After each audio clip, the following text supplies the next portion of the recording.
Hindi napigilan ni Sanya Lopez ang mapaiyak ng pasalamatan ng kanyang mga manager na itinuturing na niyang parang tunay na magulang.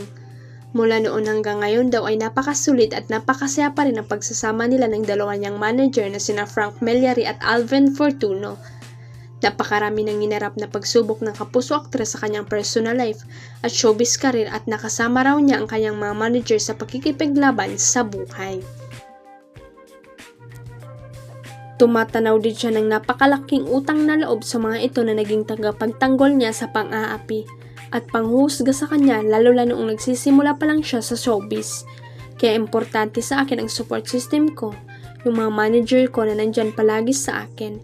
Ang sabi nila sa akin, huwag kang magpapa-apekto, kapag napapa-apekto ka, talo ka, tama yun.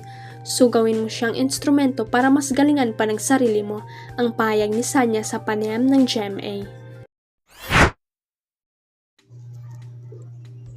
In fairness, kahit sikat ng tambalan ni Marco Gallo at Heaven Peraleo, ay game na game pa rin silang sumuporta sa mga kasabayan nilang love team sa Viva Artist Agency.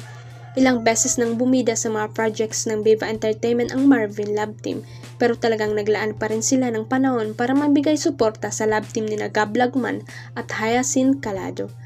Present sina Marco at Heaven sa Grand Mediacon para sa third installment ng University Series ni Gwisa Lods na Chasing in the Wild, kung saan bida nga sina Gab at Hyacinth.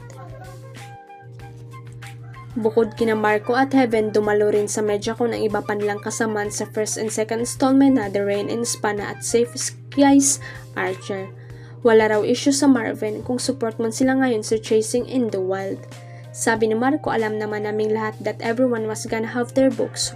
I'm actually happy na nauna kami kasi parang yung lahat ng bigat, parang exam lang sa school, kami ang nauna tapos na. Heaven and I are just enjoying the whole thing now.